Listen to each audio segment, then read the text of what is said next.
Karl, you talked about future of work. You talk about unbundling. We also are hearing gig economy, and it says gig economy is going to be a big thing, right? And I see a lot of synergies in that line of gig economy and unbundling because the way how things are going to go in future, right? Can you share about the gig economy and how does it kind of reconcile with what you have been saying? That's one question. Maybe I'll answer us both. I have a question for both of them, but maybe I'll ask later. Well, actually, great question because we have the people here on the stage. If you look at the film industry, it has always been a gig economy. So for us in the corporate world or in the organized sector, or film is also an organized sector, but in corporate, we have this new word like gig economy. But in the film industry, if you look at how they produce film, everyone is an agent of its own and they come together. They build a project, they build a film, and they move on. And then they go on to the next. It's not like a continuous corporate employment. Nobody has job security. They all have to find their next work, no matter how great Kabir Bedi is, we saw that. But he has to go and fight for his next film that he mentioned, right? In fact, we've been living in a lot of comfort zone in the corporate world, where we had in the past lifetime employment, like in Japan, like Toyota or whatever, or even here in India, like Tata's, there are people who have lifetime employment. Then people expect that you have your job security, and they join a company based on how strong, stable the company is, how much money that you have, will I have a stable job or not? But we got to learn from the film industry, and the reason why the gig economy works there because it's kind of like survival of the fittest, but more on the creative side because you have to prove yourself in your creativity.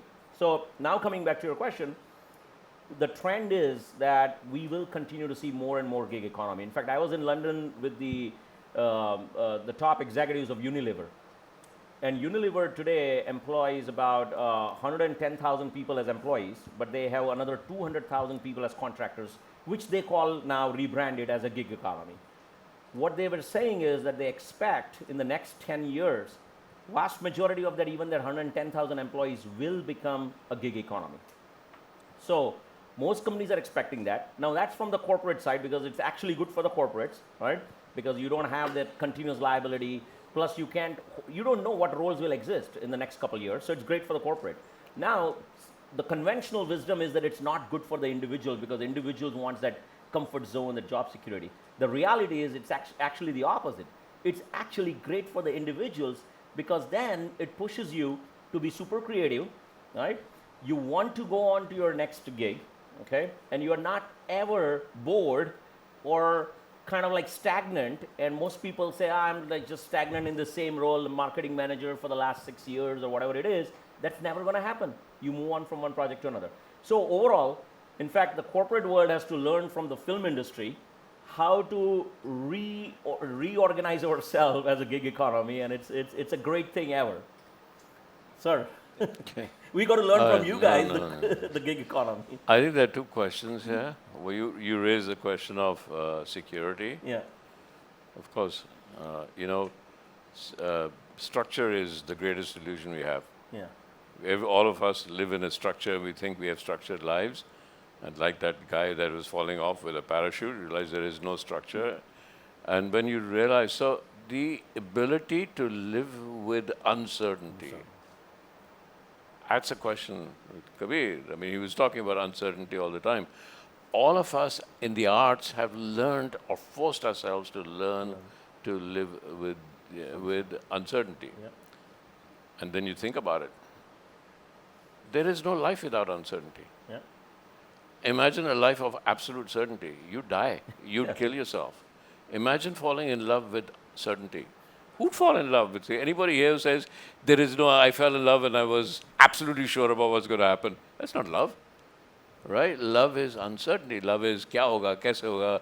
Your heart doesn't beat for certainty. Your heart beats for uncertainty. Right? So that's one aspect. I think the gig economy, to a large extent, was proven by the pandemic. Yeah. Because people went back into their homes and were doing 5 jobs at the same time. Yeah. And were all these big corporations saying, come back, come back. They're not going to come back because they've become their own CEOs now. Exactly. right? And as they become their own CEOs, they'll never go back to doing more than one. And why should they?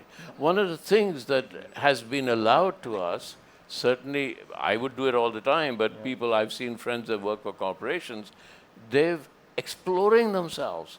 And in the exploration of themselves, because they don't have to get there on time and do this on time, nobody's watch over. I tell you an example. When I used to train, as when I was in art, training as a chartered accountant.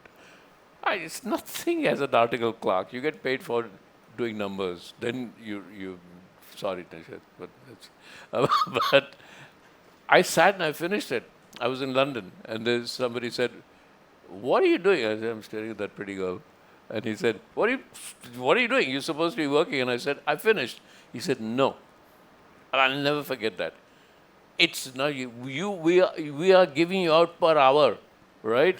The company is charging you out per hour. You have to look like you're working. You have to look like you're working. Now imagine the waste of time that there is. I have to sit there, not be creative, not do anything, not even look at the pretty girl there, but I have to look here, look at this book, and look like I'm working. That's taken away. So I can now be my own boss. And the moment I can be my own boss, the gig economy from an individual point of view, mushroomed. And it will never go back because I'm my own CEO. So Kabir, while you are taking, I had another question, maybe address which is connecting to that only. You talked about adaptation in different cultures, different situations, different geographies, right? And gig economy, really speaking, is somewhat very similar because, we also as a team, right? We make teams and break teams, right? So you have to adapt constantly with new things. And so I wanted your view also on what role, for example, each one of us, for example, should learn on adaptation because it's very simple to be in comfort zone, living the same life, traveling the same style every day, but how do you change and thrive in uncertain by adopting? So that's what. And Shekhar, just to you talked about this, your tagline, which is there on your email. Maybe now it will change what you told, but your tagline of not afraid of past and not worried about future, right? It says, what does it say? It says, neither in fear of the future, nor prejudiced by the past. Only the moment. Say something about your tag. I just want to add one thing as far as the gig economy is concerned and the big difference of the film business. Yes, we represent the gig economy in the sense that we all come from different backgrounds or different skills, come together for a film, become a family, we complete the film, we move off and join other film families to create other films. The biggest difference is most professions, there's an upward trajectory. You get promoted. In the film business, you can get demoted as well. If your films don't do badly, you're out. You're demoted. If you don't function, you get demoted. So demotion and uncertainty of where your next job is coming from are the two biggest challenges of the film industry. But I think as the gig economy emerges, those things may also be reflected in the gig economy. Surreal. So, the future of work, the future of money, right? What money once was is no longer is. It's like in the couple years ago, a billionaire was like, the really big number. Today, $1 billion doesn't sound like a big number. And if you had to do something which did have the underlying tone of money, how do you think this whole concept of transactions and money and, is money losing its value, or is it becoming more and more important? Because we are seeing, that people are not just motivated by money anymore. They want something more, So, and what is that more? What is that? What do you think will be the motivational factor for the generation alphas and the generation Zs who've been, you know, accustomed to constraint in such a way that they have been, I call the generation that's going to come quarantinos, you know, like the ones that were born in the quarantine and during the COVID pandemic. And how has money because generationally money has changed in its form, in its, you know, so what do you see as the next great transactional power rather than finance? Can I take that on? That's a No, after you. Yeah, go ahead. That's a great question. So it's a very profound question, and I'll just give a quick response from a U.S. standpoint and then from a corporate world. So you're right. I think in COVID, a lot of people kind of moved out of the big city and they went and stayed in a smaller town. Like people moved out of Silicon Valley, they moved to Colorado, they moved to Salt Lake City or whatever lower cost area, closer to their parents, and they had this very similar feeling that you mentioned. And they said kind of money has lost the value. I don't want to be in this high cost, expensive place of Silicon Valley. I don't want to be in a constant like rat race. And life has a lot more than just making money and looking for the next big material, bigger house, bigger car. So that currency, the money or cash is no longer a currency for a lot of people or for some segment of the society, not everyone. And then what is it getting replaced by? What is it's getting replaced by is the purpose. So a lot of people have gotten reflective about their life and what's their purpose in life. And what they're seeking for now is any job or any work that is aligned with their purpose in life and what they can get the level of fulfillment from that work. So that is the new currency. Purpose is the new currency. Even large corporations now, the Googles of the world, they are finding that when they are hiring and when they are interviewing, there's a lot of people who come there and they say that they are willing to work, or maybe forget Google, like smaller companies like even my companies, where we would earlier not be able to hire people because our compensation was not as high as the Googles of the world, we could not match. And now that same caliber person is willing to come and join because they say that I'm not going to take the next role because it is paying me the highest amount of compensation, but I'm taking this role because what you are doing and what you're offering me aligns with my purpose, and I feel that I'm going to get fulfillment here. So that's the shift or transition that we are seeing from money to fulfillment. Yeah. There's a line in Shakespeare, Romeo and Juliet. Juliet had this nurse who constantly nagged her all the time. You can't go out with Romeo. So one day, the nurse asked Juliet, "How much does Romeo love you?" And Juliet's answer was, "Beggar is he that can measure his wealth." Right? So if Elon Musk comes tomorrow and says, "I'm worth $1 trillion," he suddenly turns into a beggar. Because if you look at how money came into being, it was an ease of transaction, right? It was just, otherwise we are transacting all the time, and we turn relationships into money. Yep. I mean, you get divorced, you have to pay money. You get married, you have to pay money. And when the transaction loses, the transaction itself could be an emotional transaction. When it starts to be money transactional, you know that the ultimate purpose is lost. That's where it started to go wrong. Because the ultimate purpose so then what was just an ease of sharing. So let's talk about sharing. I give you something, you give me something, there's an ease of sharing. Okay, let's use money for that. But then the money became the most valuable thing. And as over time, I remember being at the World Economic Forum when Facebook was valued at something like $100 billion or something. And I saw the guys that have been making stuff for, like the parents started it, the father started, the son took over, Lakshmi Mittal was there. Everybody. I saw fear on faces. Yeah, this company is only 7 years old. These guys are only in the early 20s. They suddenly formed a company about $100 billion. Fear of missing out. What are we doing wrong? Was question, what have we done wrong? Why are we not there? But the answer was very simple. The answer was, money no longer is a measure of value. Yeah. That's all. That's all that happened. But because Wall Street would not affect that. Ask Wall Street. Change. Don't let money be the value. Wall Street will collapse. The whole business problems will collapse. I remember, let's talk about money as value.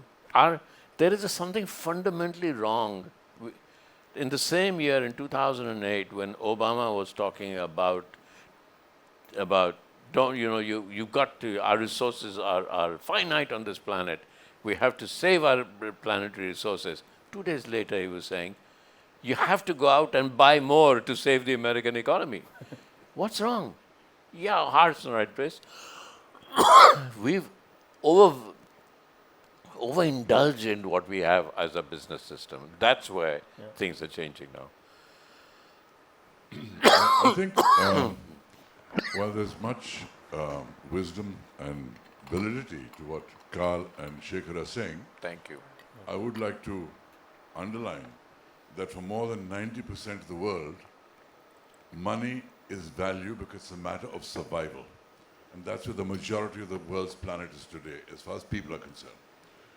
If you are in a place where you are wondering what money means to you in terms of value, in terms of fulfillment, in terms of success, in terms of achievement, you're part of the fortunate few. And God bless you, because I always say, we all have problems in life. The key is to have the right problems. So if you're worrying about the shifting value of money and the shifting nature of money and what it means metaphysically or what it means in terms of success, achievement, dissatisfaction, great, you're among the fortunate few. But for the majority of people on this planet, money is still basic survival. Sushil Bhai. Hi, Shekhar. How are I'm you? Tushar's dad, if you can recall. We met at your house in Dubai. Yeah. So, I heard Sir John Templeton several years ago at a World Presidents Organization, where he was asked, what change he saw in his 80 years of life, and he said, more change has taken place in 80 years than the previous 1,000 Sorry, years. can you speak a little louder in the mic? Yeah. So he was asked, what change have you seen in your 80 years of life? And he said, more change has taken place in 80 years than the previous 1,000 years. And then somebody asked him, if you were to live to be 100, what change do you think will happen? And he said, more change will take place in 20 years than the previous 2,000 years. And then he said that those who do not adapt to this accelerated pace of change will be left by the wayside. So, we've seen uncertainty being caused by change, but in the, let's say, the previous generation, they would see maybe 1 or 2 shades of change in their entire lifetime. And today you could see change happening every few months.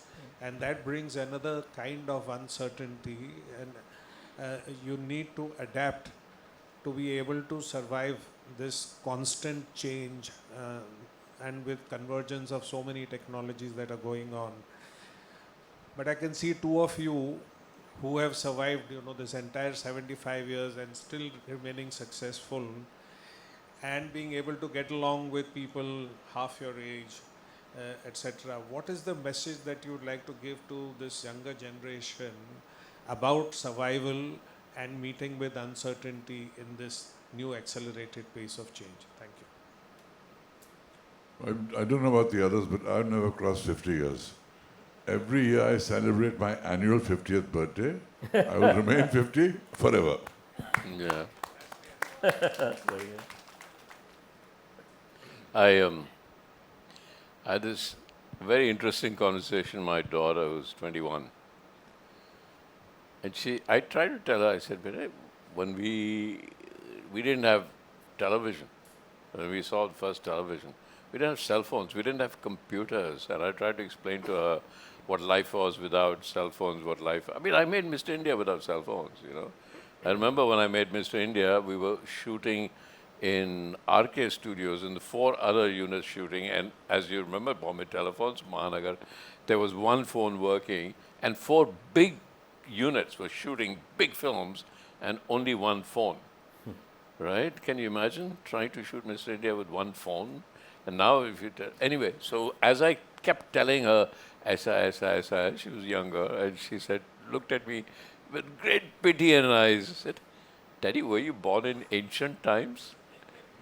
So it's change. If you're part of change, you don't feel change. It's just very simple. You know, you just, what we are noticing is a change in technology. I've seen from when I was auditing as an accountant, the first computers I encountered were as big as this room. You remember those? Those card printing machines, and they would print invoices. That's all they were capable of doing. You know, and I'm looking at this and we all wondering, wow, we don't have to write an invoice anymore. This machine will do it. So is there fundamentally something that has shifted? Yeah, it's shifted. I love my cell phone. I can tweet. I can get somebody to read. But it's very, technology is changing very fast. Let me try and ask myself this question. What has changed, Kabir? Because they say all these kids are now, you know, they have to be able to deal with 25 different influences, this thing, that thing, you know, this, they can watch Facebook at the same time, they're watching their cell phones, they're watching a video, all of that. And then one day I said, yeah, that's great, we can't, but then I suddenly realized, if you walked barefoot in the forest, you are aware of every pinprick in the bottom of your soles. You are suddenly aware of everywhere that the wind is coming from. You are aware of every smell. You are aware of exactly how you feel. Your sense of awareness is so high when let everything else go that these things can't compete. So I'm now trying to understand, actually, through all this new technology, are we losing our ability to be multitasking? Yeah. I mean, I know that, you know, even this morning when I woke up, my heightened awareness when I was looking at all the leaves and I was smelling, and I say, yeah, this smells like India used to smell like. How do I know? 25 years ago, this kind of plant used to smell like this. How do I know all this? That's because I have this amazing ability to be chaotic. And there's nothing, no difference between absolutely chaotic and absolutely multitasking. So, but you have to be completely chaotic and completely multitasking and completely exist in chaos. And once you're into that will allow you to do anything that you ever want. But I don't think that's your question is, how are things changing? Yeah, we're changing a little bit. So, sorry, I just went off a tangent. You go. No, that's great. I mean, Your email ID is exist in chaos. Exist in chaos. Yes. It's not my email ID, it's a reminder. It's a reminder to me every morning, every time I look at my email, that actually we are lying to ourselves if we are not accepting that we exist in complete chaos. one sentence answer to your question is, in Silicon Valley, we started this practice in our companies where we call it reverse mentoring, which means once a week, you go out lunch with somebody who is half your age. Every week you do that. So I had a question for Shekhar and Kabir. Both of you have been... Can you bring your mic closer? Yeah. Both of you have been involved with three of the biggest blockbusters of 80s, Masoom and Mr. India for Shekhar and Khoon Bari Maang for Kabir. And like I actually developed the fear of crocodile after watching that movie. And clearly the two movies, I mean my all-time favorite, Masoom and Mr. India. Would you like to share one incident or memory about each of these movies for all of us? I think it would be great for all of us to hear. Well, for me, the strangest thing is how I came to do Khoon Bari Maang in the first place. Because those were during my Hollywood years. And I was shooting an American series called Magnum P.I. with Tom Selleck. And I'd finished shooting, I was sitting in my hotel room in Honolulu, overlooking the sea and the golden sun coming down. And thinking, this is nice to be working here. And I get this call, and it's Rakesh Roshan. Pick up the landlines those days. And hello Rakesh, what's up? He said, I've got a film and I want you to be the hero. I said, have all the heroes in Bombay gone on strike? Why are you calling me here? He said, no. Thing is, I've got a film which the hero turns into a villain. So no hero wants to do it. And if I put a villain in the role, there's no surprise. You're the only guy who can play either with no questions asked. I said, well, I'm in America, Rakesh, why do you want me to come there? He said, well, Rekha's in the film. I said, done. Done. Rekha was at the height of her past those days. She'd done Umrao, she'd won the national award. And to be given a role alongside Rekha was like, you know, it was just the best thing he could have done. And it turned out to be my biggest Hindi hit film. So that's how I got the role. I'll pass the baton to Shekhar now. I'm sure Crocodile's decision would also have been because Rekha was there. Yeah, I mean, there's a whole generation of children that grew up in fear of me, thinking I'd throw ladies to crocodiles. Fortunately, with time, you prove that you can do other roles and they recognize you're an actor, not that terrible fellow. But that's how you've got to survive in this business. Show people you're not what you seem on the screen, but you're many other things as well. Thank you. Mr. India was... I remember my first conversation with Amrish Puri. He said, Shekhar, Mogambo, how do you want me to play it? So I said, Amrishji, you're a Shakespearean actor, right? You have to play Mogambo in a very Shakespearean way. And he looked at me very strangely. He said, okay. And I said, but playing Shakespeare to 12-year-olds that have never seen Shakespeare. He said, okay, I understand. I said, no, you don't. But 12-year-olds who've never seen Shakespeare in a village where people have never seen a film. That's exactly how he played it. That's exactly how he played Mogambo. I remember when I was doing Mr. India, I used to have a 12-year-old Shekhar sitting next to me, constantly, a mini-me. And every time I would take a shot, honestly, and this is the honest truth, I would turn to my little self and say, what do you think? Boring. Oh, shit, I have to think again. You know, so I would change the shot. I was constantly speaking to a 12-year-old that was a 12-year-old me. Masoom is a little different. I'm constantly burdened by Masoom. It was my first film. I'd never assisted anybody. I'd never read a book on filmmaking. I had broken every little bit of rule because I didn't know the rules. If you don't know the rules, you don't know that you're breaking them. You're not structured. And a lot of people still come to me and said, why don't you make another Masoom? And I say, yeah. And I go home and I sit and I'm really upset. How do I become naive again? How do I unburden myself of success? How do I unburden myself of knowledge? How do I unburden myself of skill and go back to that fundamental little idea of creativity, which is naivety? I don't know. I remember then I had this little conversation with Kate Blanchett, and she had come with, I know how to do Elizabeth, and I didn't know how to count it because I didn't when we did Elizabeth together. So I said, what color eyes did Elizabeth have? And she said, no, I think they were kind of brown. So what color eyes do you have? And she said, greenish blue. And I said, did I ask you to wear contact lenses? Very simple question that breaks it all down. So I took my non-knowledge of Elizabeth to her because she'd played her on theater and stage often. But yeah, I still wake up sometimes and I say, could I ever write Masoom again? Could I ever make Masoom again? Or am I just lost that sense of being naive and not knowing? Because what else is, you know, you go up to a mountain, you come back, you climb a different mountain, and if you think you know the mountain, you're going to die. But it's just, naivety is a very fundamental idea of creativity. Just go back to being naive and then start again.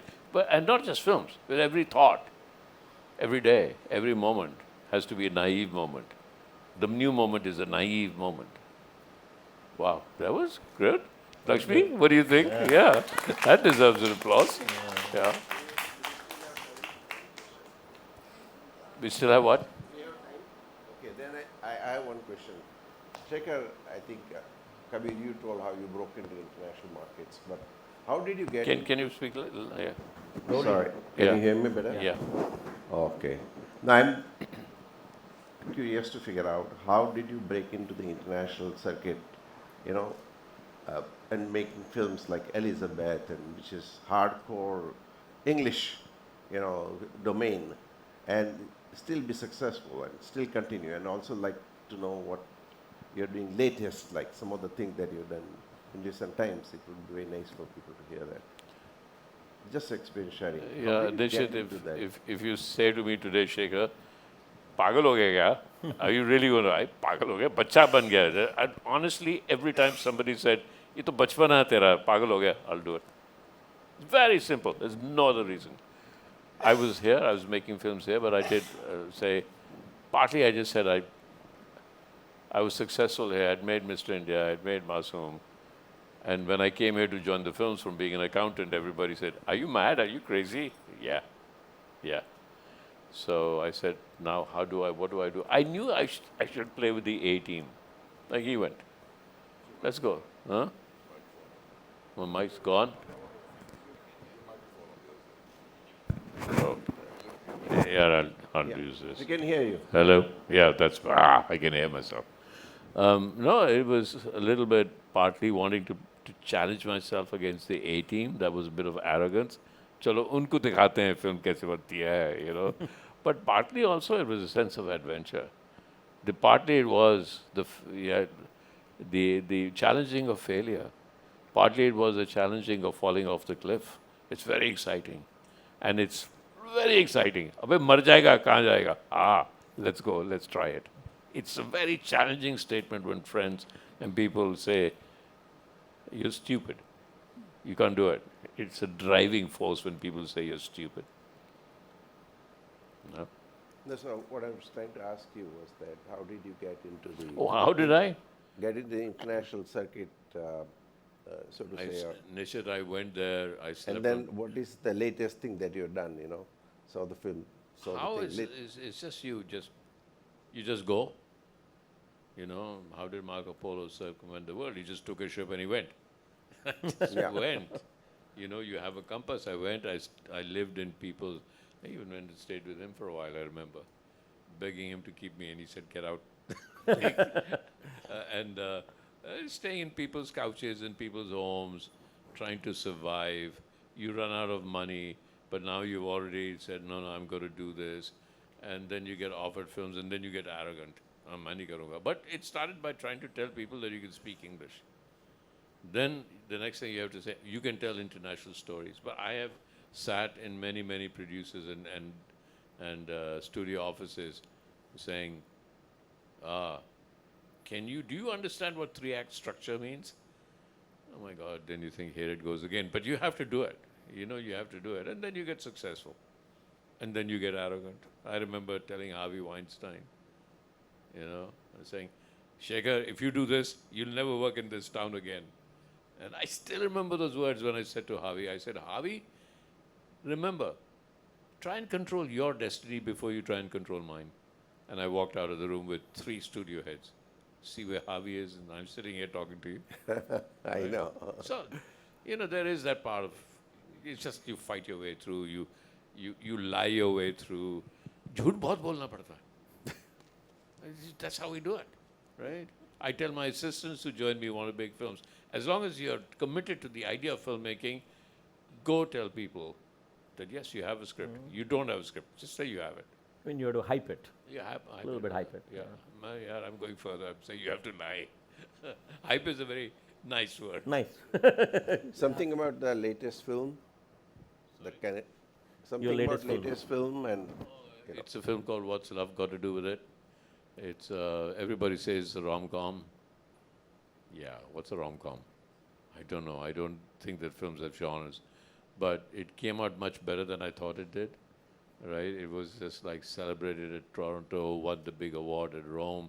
It's now opening the Red Sea Festival in Jeddah. I don't know, Nishith. I don't know what makes a good film. I don't know. I can see a good film because people appreciate it, and then much later I can go and see it and find faults with it. I don't know how a good film is made, except when you're there, you're making it, every breath is an honest breath. That's it. That's all you have to do. Make every breath honest, every moment honest, every thought honest. And in between, where everybody's trying to tell you you're wrong, I was going to say something, I won't say it. All right, I'll say it. It's like having sex and somebody constantly saying, you're doing it wrong, you're doing it wrong. You say, you just put a little bubble around yourself. And you do exactly what your instinct tells you. So it's a tough job. But then, how does the film come out at the end? It's an uncertain idea. I don't know. I have no idea. Thank you. Hi, Karl.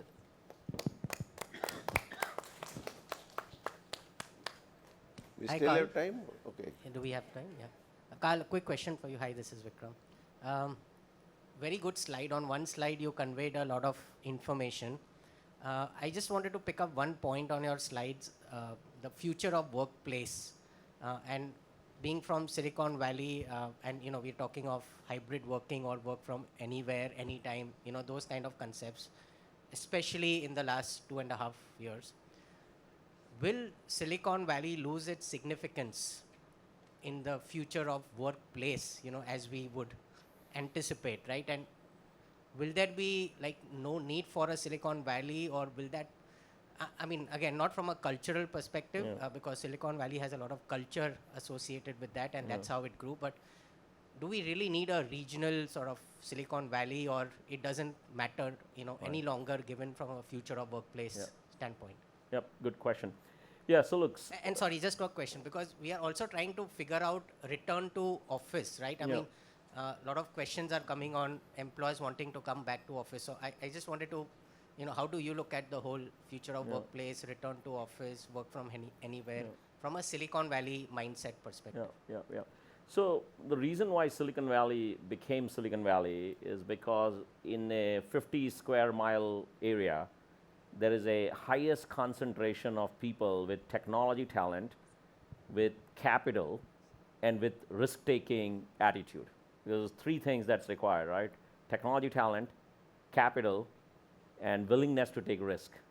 It's same thing, like whether it's Bollywood or Hollywood. The reason why Bollywood is Bollywood or Hollywood is Hollywood, or maybe Mumbai here, is there is the highest concentration of very creative people who live here in Bombay, and they have the talent, capital is available to make movies, or people who are here wants to put in the capital, and then there are people who are risk takers with their life, whether acting or directing or whatever.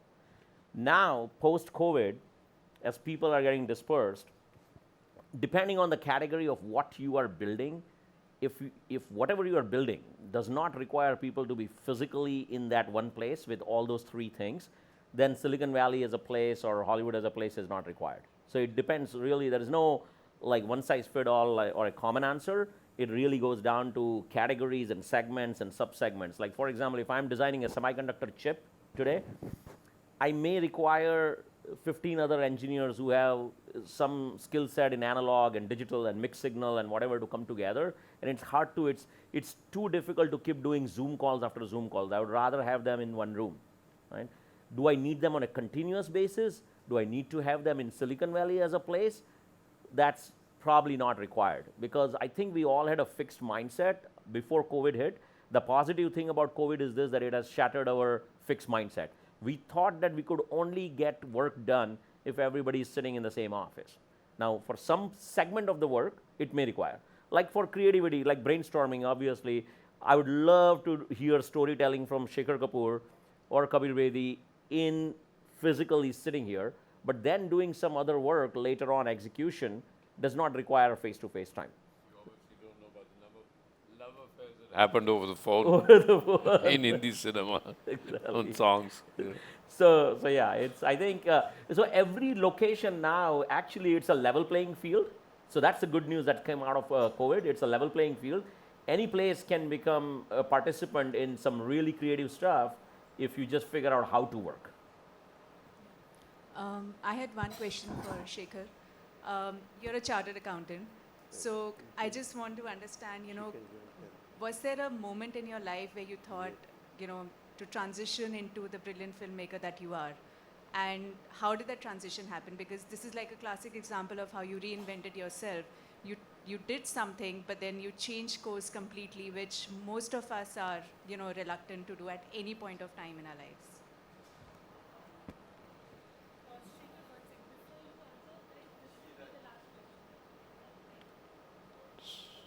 What? Okay. As I look back on my life, I realize that all the decisions I took, I didn't. That's really absolute honest truth. There was passion and desire, but I can't remember making a decision. You have passion and you have desire, and there you let them loose. Then they become obsessions. Then there are external factors. You wait for them to make you catch up. I've never said, aaj ye karunga, now I'll do it. I can do that about brushing my teeth sometimes. But no decision have I ever made. I've had needs, I've had passions, I've had desires. And then if you have them very strongly, they become entities of their own. It's no longer you, something else there. That's all my life that has happened. But specifically, I knew I didn't want to be an accountant, only because at that time I wanted to be exploring who I am. And I didn't think that I could do that by being an accountant. So I wanted to go on a journey of self-exploration. I was about 24. I didn't leave to join the film industry. I left. That's all I did. I just left because I knew I had to leave. I had to throw myself into uncertainty. I had to throw myself into chaos to discover what I wanted to discover. I have no idea what lay on the other side, but I know this, where I am at this moment, did not lie on this side. Honestly, that's all I can tell you. It's a very honest truth. I did have a passion for filmmaking. Yeah, I had a passion, actually much more for photography. And so life led me there.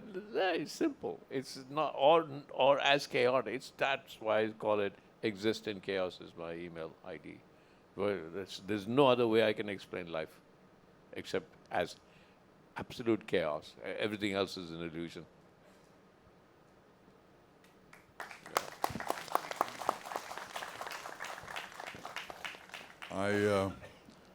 I started off by talking about culture shock and future shock, and I just want to end on that note, because we're all hurtling into a future that we can only surmise right now, because as somebody in the audience said, it's not just change that's happening, the rate of change itself is accelerating so much that it's hard to keep up.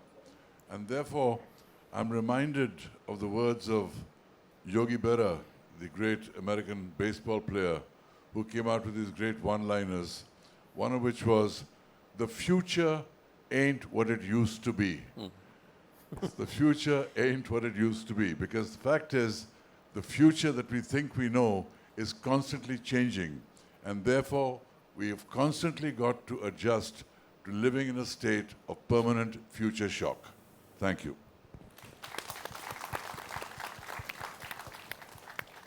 Done?